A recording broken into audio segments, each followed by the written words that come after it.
misrepresentation. My character, even my name, was assailed. Only this time it wasn't the Soviet state doing so, but the US Justice Department, the FBI, and the Robert Mueller probe.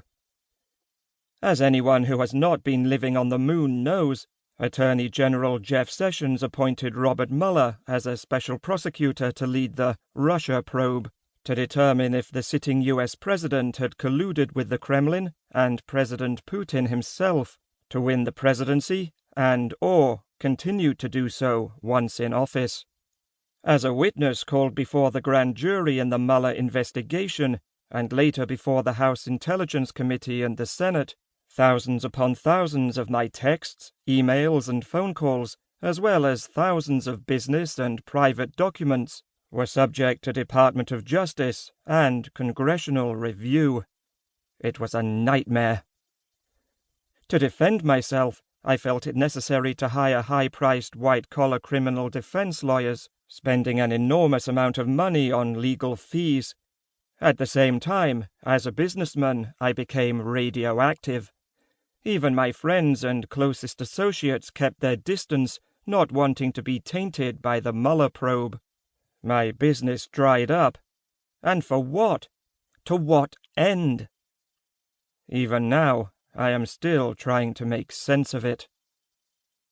When I left the USSR and came to the Land of the Free in New York City on March 20th, 1991, never in my wildest dreams could I have imagined that 28 years later, my name would appear in one of the most consequential documents in the history of the United States, the Mueller Report. Robert Mueller, whom I held in the greatest respect, nevertheless devoted an entire footnote, number 112, to me and my connection to the controversial Steele dossier and its claim of Russian Kompromat, salacious videotapes of Donald Trump in Moscow. There was no real connection between me and the Steele dossier, but the footnote made it seem as if there was. The Mueller report accused me, an American citizen, of being a Russian businessman who was working with the president's personal lawyer, Michael Cohen, to destroy the release of compromising video, or Kompromat as it's called in Russia, about the then-candidate Donald J. Trump.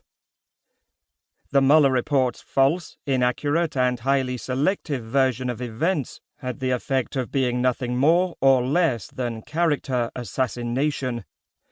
Thanks to my unnecessary and inaccurate appearance in the Mueller report, media outlets believed I was a primary link in the story of a potential Russian compromat on the sitting president of the United States. Print and TV media picked up the story, amplified it, and spread the false characterizations of me, my nationality, and my actions. Online trolls cast me as an agent of the Kremlin and called for my imprisonment. People obsessed with removing Trump from the White House didn't care if I was guilty or not.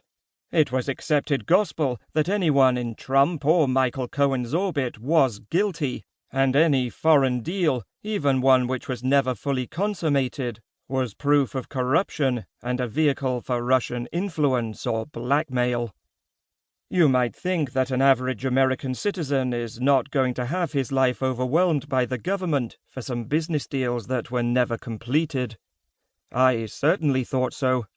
I thought, this can't happen in the USA, not in 2019.